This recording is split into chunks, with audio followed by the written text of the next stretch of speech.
नमस्कार, मैं हूँ सौरभ चंद केसरी और अपने यूट्यूब चैनल में आपका स्वागत करता हूँ। हम लोग प्रीवियस ईयर के साइंस कर रहे हैं और आज 13 नंबर का सेट है। यह 26/9/2018 के शिफ्ट 2 में आया हुआ प्रश्न है। तो पहला प्रश्न करते हैं। पहला प्रश्न कह रहा है कि डॉट डॉट डॉट नामक एक फ्लैट वर्म में बहुत सामान्य आँखें होती हैं जो वास्तव में केवल आँखों की धब्बे होते हैं जो प्रकाश का पता लगाते हैं। Option A liver fluke, ascaris, tapeworm and planaria. तो इसका राइट आंसर हो जाएगा प्लेनेरिया। ठीक है, प्लेनेरिया के बारे में एक चीज़ और याद रखिएगा कि अभी एक प्रश्न आप देखेंगे कि आया हुआ था एएलपी में, सबसे अधिक पुनर्जनन की क्षमता किसमें होती है? तो प्लेनेरिया में। ठीक है, उम्मीद करता हूँ पहला प्रश्न आपको समझ में आया होगा और इससे रिलेटेड प्रश्न कई बार आए हुए हैं। ठीक है, देखिए जब आप पढ़ेंगे बायोलॉजी में कृमि, ठीक है, तो यकृत कृमि, लीवर फ्लूक, फीता कृमि, इसको यकृत कृमि भी बोलते हैं। ठीक है ना, यकृत कृमि, फीता कृमि, प्लेनेरिया, इन सब के बारे में आप पढ़ेंगे। क्लियर है? पहला ही प्रश्न कर चुके हैं, दूसरा प्रश्न की ओर बढ़ते हैं। दूसरा प्रश्न है हमारा, प्रतिबल का प्रभाव निम्नलिखित में से किस पर निर्भर करता है? द्रव्यमान पर, क्षेत्रफल पर, भार पर, आयतन पर। तो आपको याद रखना है कि प्रतिबल का जो मान होता है, वो प्रभाव होता है, वो क्षेत्रफल पर निर्भर करता है। क्लियर है? देखिए प्रतिबल किसे कहते हैं, मैं वो थोड़ा बता देता हूँ कि प्रति एकांक क्षेत्रफल पर लगाए गए बल को प्रतिबल कहते हैं। प्रतिबल किसको कहते हैं? प्रति एकांक क्षेत्रफल पर लगाए गए बल को प्रतिबल कहते हैं। कोई दिक्कत? तो यहाँ पर क्षेत्रफल इसका राइट आंसर हो जाएगा। नेक्स्ट प्रश्न है कि 2500 वाट कितने किलोवाट के बराबर है? तो आपको पता है कि 1000 वाट बराबर 1 किलो वाट होता है। ठीक है, तो ये वाट को किलोवाट में बदलना है तो आप क्या करेंगे, 1000 से इसमें भाग दे देंगे। जब 1000 से भाग देंगे तो 1 2 ये दशमलव यहाँ आ जाएगा, 2.5 किलोवाट। क्लियर है? आपको पता है कि 1 किलोवाट, उल्टा मैं यहाँ लिख दिया हूँ, 1 किलोवाट बराबर 1000 वाट होता है। ठीक है, मैं ये लिख देता हूँ इस तरीके से, 1000 वाट। ठीक है, तो यहाँ पर दिया है 2500 वाट बराबर कितने किलोवाट, तो आप 1000 से भाग करेंगे तो वो आ जाएगा। क्लियर है? ये किलोवाट में है। क्लियर है ना? नेक्स्ट प्रश्न की ओर बढ़ते हैं। नेक्स्ट प्रश्न है हमारा, जिंक कॉपर सल्फेट विलयन से कॉपर को अलग कर सकता है क्योंकि? पढ़ा चुका हूँ विद्युत रासायनिक श्रेणी। देखिए 3 लगातार सेट में विद्युत रासायनिक श्रेणी से प्रश्न आ चुका है। कह रहा है कि ये जो जिंक है ये कॉपर सल्फेट के विलयन से इस कॉपर को हटा सकता है। क्यों हटा सकता है? क्योंकि विद्युत रासायनिक श्रेणी में इसका स्थान ऊपर है। ऊपर है मतलब जिंक कॉपर से अधिक क्रियाशील है। क्या है? जिंक कॉपर से अधिक क्रियाशील है। तो option number A is right answer. Clear है? याद रह जाएगा। हम लोग क्या पढ़े थे इससे दूसरे वाले सेट में, शायद 11वें सेट में, जिंक जब कॉपर सल्फेट के विलयन में मिलाया जाता है या जिंक कॉपर सल्फेट विलयन से क्रिया करता है तो क्या बनता है? तुमने कहा जिंक सल्फेट बनता है। क्यों बनता है? क्योंकि कॉपर को ये हटा देगा। अब 12वें में क्या पढ़े थे कि जिंक सल्फेट में कॉपर मिलाया जाता है, या मतलब कॉपर की क्रिया जिंक सल्फेट से करते हैं तो क्या होता है? तो कोई अभिक्रिया नहीं होती। क्यों?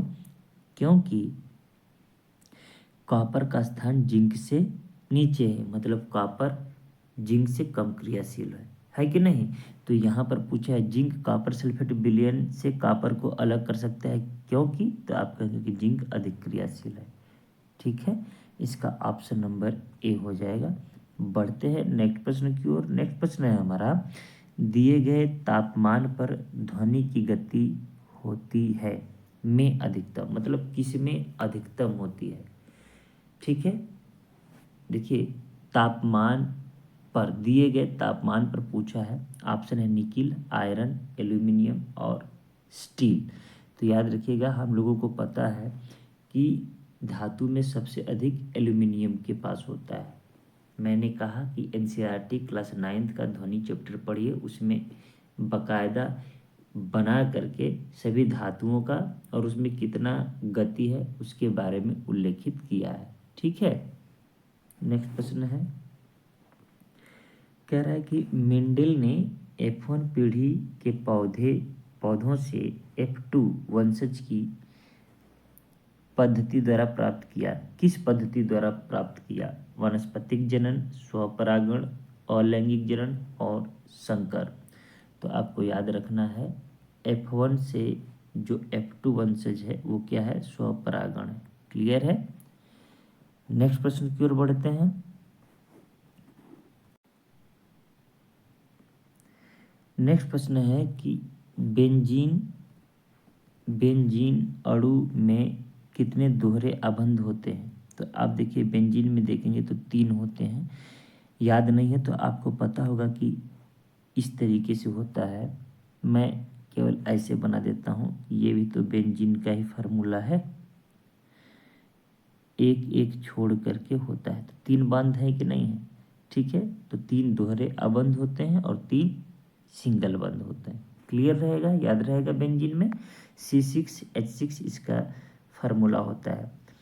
प्रश्न कह रहा है कि अनुमस्तिष्क किससे संबंधित है? अनुमस्तिष्क सोचने से संबंधित है कि स्मरण रखना और भूख, सभी अनैच्छिक कार्य, मांसपेशी गतिविधियों का समन्वयन। तो याद रखिएगा, option number D is right answer हो जाएगा। ठीक है, देखिए आपको मस्तिष्क अच्छे से पढ़ना पड़ेगा। मस्तिष्क के 3 भाग होते हैं, अग्र, मध्य और पश्च। ठीक है, जब आप उसमें देखेंगे तो सेरेब्रम, अनुमस्तिष्क है ना, अच्छे से एक बार पढ़ लीजिएगा। बार बार देखिए, ये सभी 9th-10th में दिया हुआ है। तो मैं बार बार कहता हूँ कि आपको NCERT पढ़ना है। मैं यह बात तब तक रिपीट करता रहूँगा जब तक ये सेट कराऊँगा, ताकि एक ही बात सुनते सुनते आपके माइंड में हो जाए कि हमें कितना ज़रूरी है NCERT पढ़ना। ठीक है, नेक्स्ट प्रश्न की ओर बढ़ते हैं। टार्टेरिक एसिड किसका एक घटक है? सिरका, बेकिंग पाउडर, वॉशिंग सोडा और बेकिंग सोडा। तो याद रखिएगा, घटक की बात पूछा है तो टार्टरिक एसिड बेकिंग पाउडर का एक घटक है। ये थोड़ा सा नहीं लग रहा है आपको कि डाउटफुल वाले में है, लेकिन याद रखिएगा टार्टरिक एसिड बेकिंग पाउडर का एक घटक है। ठीक है, देखिए खाने वाले सोडे का प्रयोग हम किस में करते हैं भाई? बेकिंग पाउडर मतलब खाने वाले सोडे का प्रयोग हम बेकरी उद्योग में करते हैं। याद रखिएगा, इसका क्या नाम है? Sodium bicarbonate. ठीक है, सिरका के बारे में पूछे तो सिरका में कौन सा अम्ल पाया जाता है? तो एसिटिक अम्ल, एसिटिक अम्ल याद रखिएगा, एसिटिक अम्ल। CH3COOH इसका फार्मूला होता है एसिटिक अम्ल का। ठीक है ना। इमली में कौन सा पाया जाता है? तो इमली में टार्टरिक अम्ल पाया जाता है। ठीक है, कोई दिक्कत? आगे बढ़ते हैं। ये बस याद रखिएगा कि बेकिंग पाउडर का एक घटक है क्या? टार्टरिक अम्ल। नेक्स्ट प्रश्न है हमारा, किसमें सामान्यतः विद्युत तापन उपकरणों में प्रयोग किया जाता है? मतलब किसका प्रयोग किया जाता है सामान्यतः? तो आप देखेंगे कि इसमें 2 एकदम स्पष्ट रूप से दिखाई दे रहे हैं, लेकिन सामान्यतः की बात कहा है। बात समझ में आ रहा है? तो यह विद्युत तापन है, नाइक्रोम। अब कितने लोग कॉपर मार देंगे, लेकिन देखेंगे कि एल्यूमिनियम का भी प्रयोग होता है। तो विद्युत तापन दिया है, तापन का मतलब समझते हैं, जिससे ऊष्मा उत्पन्न हो। ऊष्मा, विद्युत का ऊष्मीय प्रभाव पढ़ेंगे तो आप उसमें नाइक्रोम तार के बारे में पढ़ेंगे, जिसमें आयरन, क्रोमियम और निकिल का क्या रहता है, मिश्रण रहता है। आप हीटर पर खाना बनाए होंगे, चाहे हीटर देखे होंगे, तो वो नाइक्रोम के तार का ही होता है। ये मिश्र धातु होता है आयरन, क्रोमियम और निकिल का, जिससे इसका प्रतिरोध बढ़ जाता है। प्रतिरोध बढ़ जाता है तो इसे 1000 से 1500 2000 वाट तक की कैपेसिटी या शक्ति या पावर चाहिए, जिससे यह क्या हो जाता है, पूर्ण रूप से लाल हो जाता है और ऊष्मा उत्पन्न करता है। ठीक है, तो आपको नाइक्रोम याद रखना है। कॉपर, एल्यूमिनियम का प्रयोग हम लोग विद्युत करंट के लिए करते हैं, इलेक्ट्रिक करंट के लिए, ठीक, विद्युत धारा के लिए, याद रखिएगा। नेक्स्ट प्रश्न है हमारा, इथेनॉल का सूत्र क्या होता है। इथेनॉल बोल रहा है, इथेनॉल मतलब एल्कोहल, इसमें OH वाला आंसर होगा। तो OH तो सभी में है। इथेन आ रहा है, इथेन मतलब C2 होगा, H5। इथेन मतलब C2, C2 कहाँ है भाई, एक C है, खत्म, एक C, दो सी यहाँ है, दो सी यहाँ, तो C2H5 देखिएगा, देखिएगा CH3 CH2, तो यहाँ से यहाँ तक जब आप देखेंगे तो क्या है, हमारा 5 है, लेकिन OH2 हो गया, तो ये भी ऑप्शन नहीं हुआ। C2H5OH, यही हो गया ऑप्शन डी। ठीक है, कोई दिक्कत, ये हो गया इथेनॉल। आपसे कोई भी नॉल वाला पूछे, मेथेनॉल पूछे, तो CH3OH, एक C रहेगा, 3 H रहेगा, ठीक है ना, OH अलग से रहेगा। फार्मूला क्या याद रखना है, CnH2n+1, ठीक है ना। अब इसमें क्या रहेगा, आपका OH जुड़ा रहेगा। याद रखिएगा, सब में यही फार्मूला काम करता है, चाहे इथेनॉल हो, चाहे एथेनॉल हो। नल मतलब एल्डिहाइड ग्रुप, CHO ग्रुप, चाहे कार्बोक्सिलिक एसिड ग्रुप हो, COOH मतलब मेथेनोइक, एथेनोइक, बात समझ रहे हैं। तो यही फार्मूला काम करता है, CnH2n+1। देखिए, 2 दूना 4 1 5, OH लग गया, इथेनॉल हो गया। ठीक है, अगर मैं कहूँ प्रोपेनॉल का बताइए, तो आप कहेंगे C3 प्रोपेन हो गया, 3 दूनी 6 1 7, OH लगा दीजिए। ठीक है, कहेगा ब्यूटेनॉल, तो आपको कम से कम 12 तक होता है, तो 10 तक याद रखना है। ठीक है, नेक्स्ट प्रश्न बढ़ते हैं। नेक्स्ट प्रश्न है कि पादप कोशिका भित्ति किससे बनी होती है। तो आपको पता है कि पादप कोशिका भित्ति सेलुलोज की बनी होती है। यहाँ पर सेलुलोज और पैक्टिन दोनों दिया है, तो सेलुलोज और पैक्टिन की बनी होती है। जब पढ़ेंगे आप कोशिका के बारे में, तो आप पढ़ेंगे कि काइटिन की बनी होती है, सेलुलोज की बनी होती है। ठीक है, जैसे कवक की कोशिका भित्ति किसकी बनी होती है, तो आप कहेंगे काइटिन की बनी होती है। ठीक है ना, तो अलग अलग जीवधारियों में कोशिका भित्ति अलग अलग बने होते हैं। तो यहाँ पर याद रखिएगा सेलुलोज होगा हमारा। नेक्स्ट प्रश्न है कि अस्थि कोशिकाएं एक हार्ड मैट्रिक्स में अंतः स्थापित होती हैं जो बना होता है। तो जो अस्थि हड्डी की कोशिकाएं होती हैं वो किसकी बनी होती हैं, तो आपको पता है कैल्शियम और फास्फोरस का।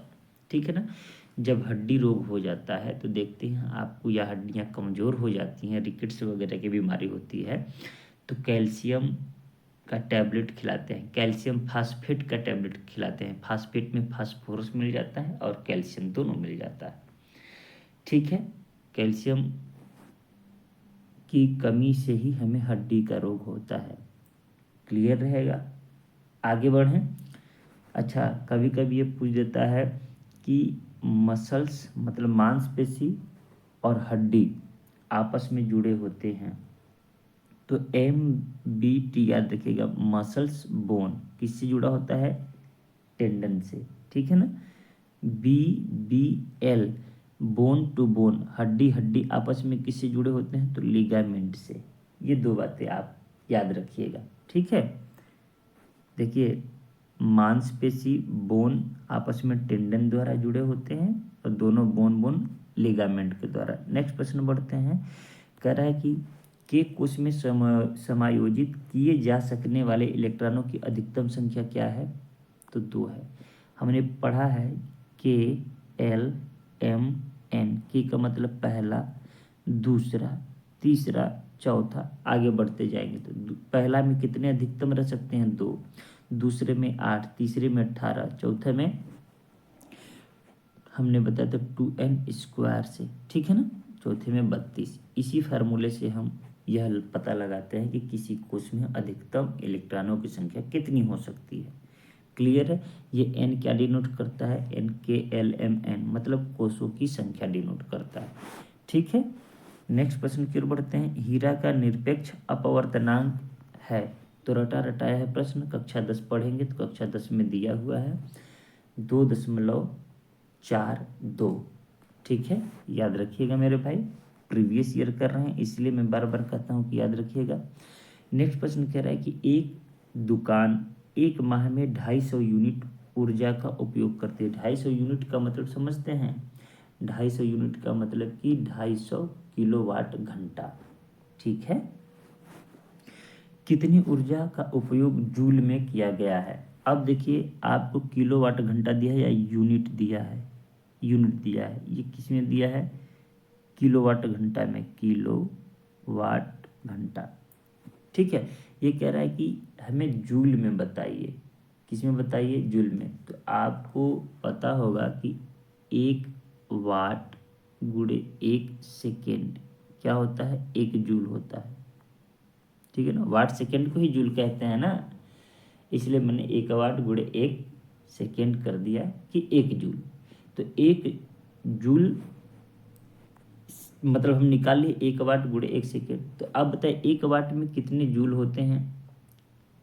1 वाट में 3.6 गुणे 10⁻6 जूल, पता ही होगा। तो अब हमारे पास टोटल कितना है? मतलब 1 वाट घंटा, ये लिख देता हूँ 1 किलोवाट घंटा, मतलब 1 यूनिट बराबर 3.6 गुणे 10⁻6। ये हम लोग पढ़ चुके हैं। ठीक है, अब बताइए कि आपके पास कितने यूनिट हैं? तो 250 यूनिट हैं। 250 यूनिट है तो क्या हम इसमें बस गुणा कर देंगे तो नहीं आंसर आ जाएगा? आ जाएगा ना। अब इसको हल कर लीजिएगा। ये 1 जीरो यहाँ पर है ना, 1 जीरो को हटाकर यहाँ पे 6 पे जगह 7 लिख दिया हमने। क्लियर है? अब देखिए ये माइनस वाले तो होंगे नहीं, या तो ये आंसर होगा या तो ये आंसर होगा। देखिए अब हम डायरेक्ट आंसर ये लगा देंगे।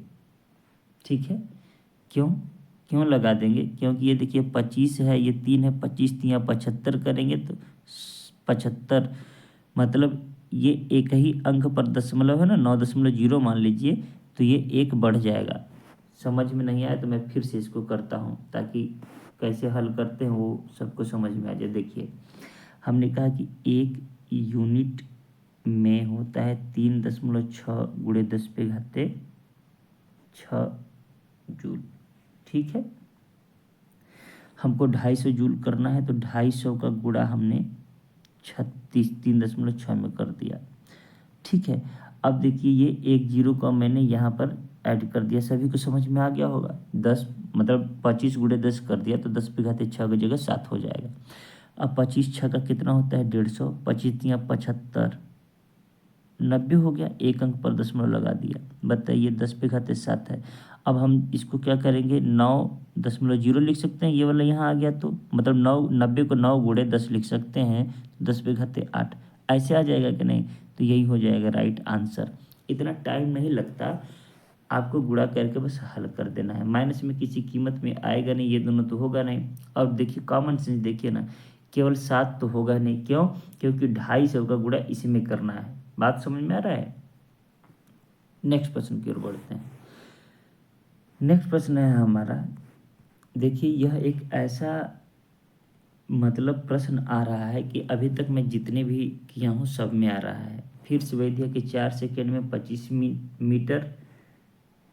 ये बार बार 25 कैसे लिखा जाता है भाई? 2 सेकेंड में बार बार सुधारता हूँ, 25 लिखा जाता है। 2 सेकेंड में 15 मीटर की यात्रा करती है तो वस्तु की औसत चाल क्या है? कुल दूरी कितना है? 25 और 15 40, कुल दूरी बटे कुल समय 6, 6 छहा का 36, 6.67 आ जाएगा मीटर पर सेकेंड। चाल का मात्रक मीटर प्रति सेकेंड, प्रति सेकेंड का मतलब इनवर्स रहेगा। ठीक है, m प्रति सेकंड को ms−1 ऐसे लिखते हैं। ये मीटर सेकंड है, ये कभी नहीं होगा, ये केवल सेकंड इनवर्स है, कभी नहीं होगा, ये मीटर है। तो ये आपको मात्रक का भी ध्यान देना है, ठीक है। नेक्स्ट प्रश्न की ओर बढ़ते हैं। कह रहा है कि 10 किलोग्राम द्रव्यमान वाली एक वस्तु 2 मीटर पर सेकेंड स्क्वायर, देखिए 2 मीटर प्रति सेकेंड स्क्वायर को कैसे लिखा जा सकता है साइंस में, metre second inverse 2।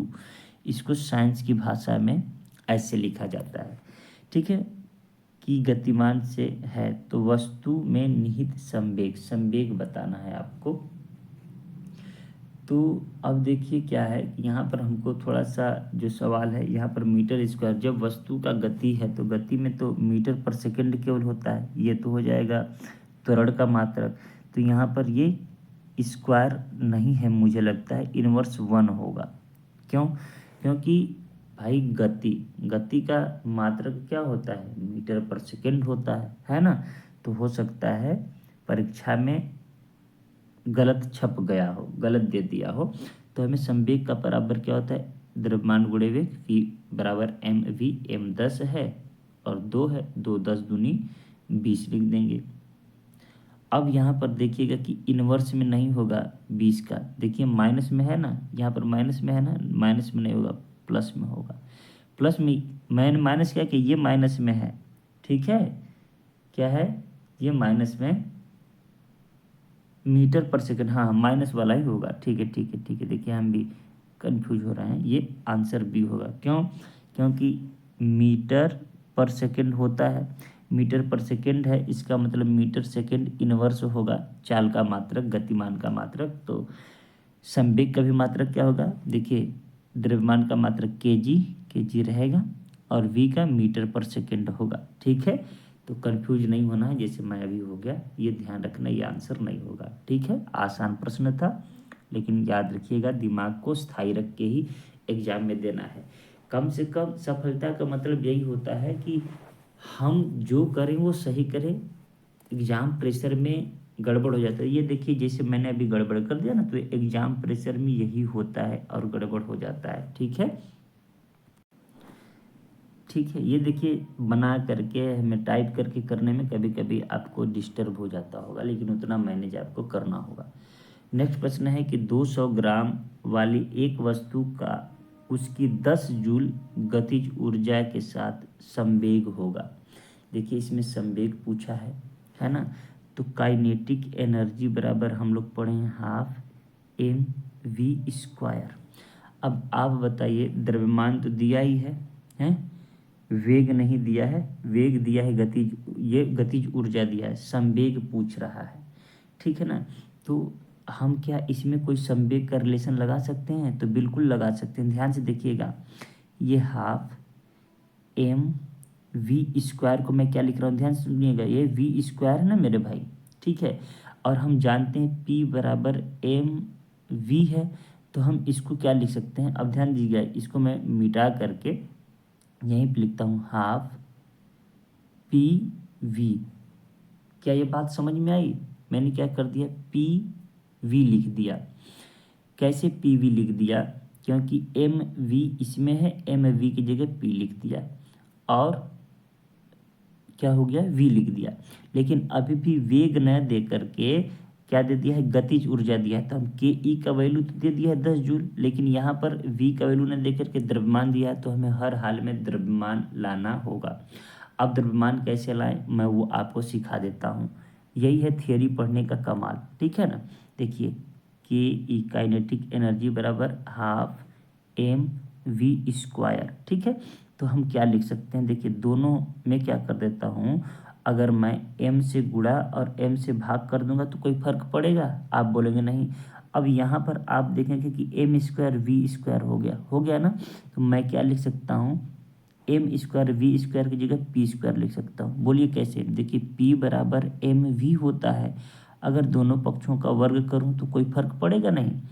m² v² बटे m है, 1/2 है, तो मैं ऐसे लिख सकता हूँ। देखिए कितनी आसानी से आ गया, बात समझ में आ रही है। अब आपसे संवेग पूछा है, तो देखिए मेरे भाई के ई का वैल्यू दिया है, कितना दिया है, तो 10 जूल, और ये m का वैल्यू दी है 200 ग्राम, तो 2 दूनी के 400 ग्राम हो जाएगा। लेकिन याद रखिएगा हमेशा m का वैल्यू kg में होता है, ठीक है ना। तो मैं यहाँ पर लिख देता हूँ बराबर p²/2 गुणे 200 ग्राम, ठीक है। अब इस 200 ग्राम को हम क्या कर देंगे, बाद में kg में बदल देंगे, उसका चिंता मत करिए, ठीक है। तो हम p² बराबर ये लिख सकते हैं तो 10 गुणे 400, ठीक है। 400 इसमें भाग कर देता हूँ 1000 का, ताकि क्या हो जाए हमारे पास kg में बदल जाए। 2 जीरो, एक 3 जीरो से 3 जीरो खत्म। p² बराबर 4 आया ना, तो p बराबर वास्तव में कितना आ जाएगा, 2 आ जाएगा। और संवेग का मात्रक आपको पता है kg मीटर पर सेकेंड, तो kg मीटर पर सेकेंड। सवाल कितना मज़ेदार था। अगर आप थियरी पढ़े हैं कार्य समय ऊर्जा का, तो सवाल को आप अच्छे से उड़ा सकते थे, ठीक है।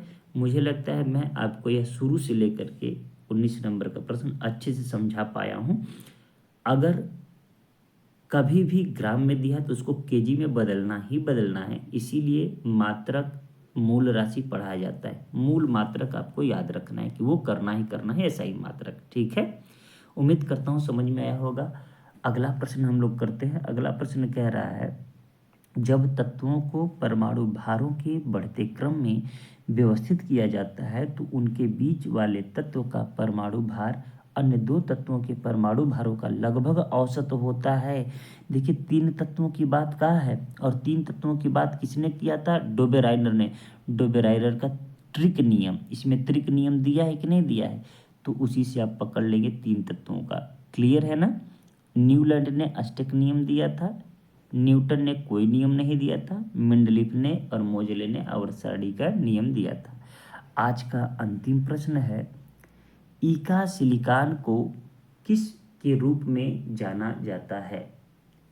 तो अब देखिए कक्षा 11 का पढ़ेंगे जब केमिस्ट्री, तो उसमें आपको मिल जाएगा ईका सिलिकॉन। हालांकि कक्षा 10 में भी होना चाहिए, लेकिन उतना डिटेल नहीं है। कक्षा 10 में भी है, आवर्त सारणी जब पढ़ेंगे तो ईका सिलिकॉन आप पढ़ जाएंगे। तो ईका सिलिकॉन हम किसको कहते हैं, जर्मेनियम को। कभी भी सिलिकॉन मत समझिएगा।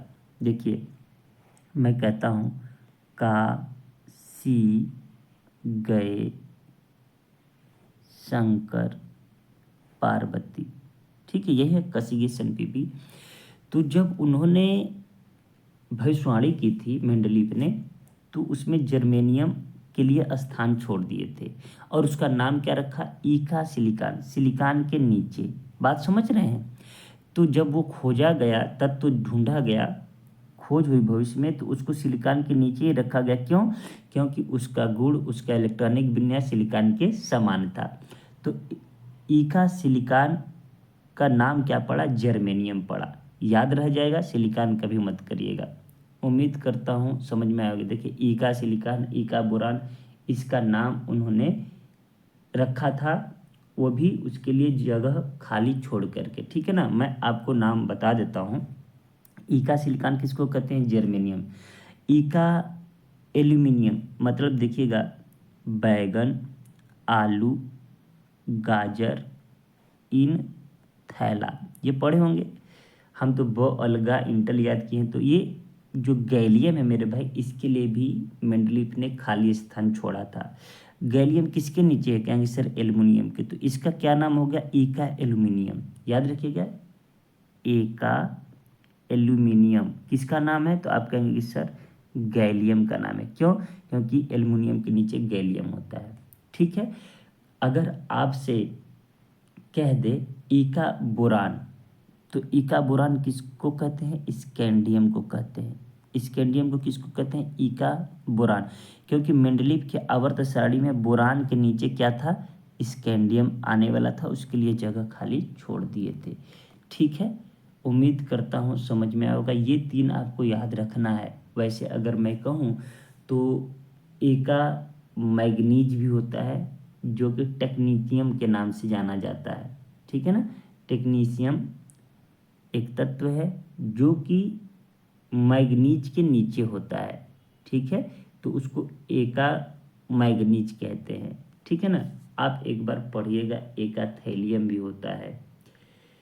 तो उम्मीद करता हूँ आज के सेशन में आपको मज़ा आया होगा, कुछ नए प्रश्न भी मिले होंगे। बाकी तो रिपीटेड प्रश्न आ रहे हैं, इसलिए मन लगा करके एक बार अपने से कक्षा 9-10 की किताब पढ़ जाइए। नहीं समझ में आता कहानी की तरफ पढ़ जाइए, फिर यूट्यूब पर देख लीजिएगा सर्च करके जो जो टॉपिक में दिक्कत होता है। इसके अलावा मैंने कहा कि आप आवर्त सारणी को अच्छे से यूट्यूब से पढ़ लीजिए।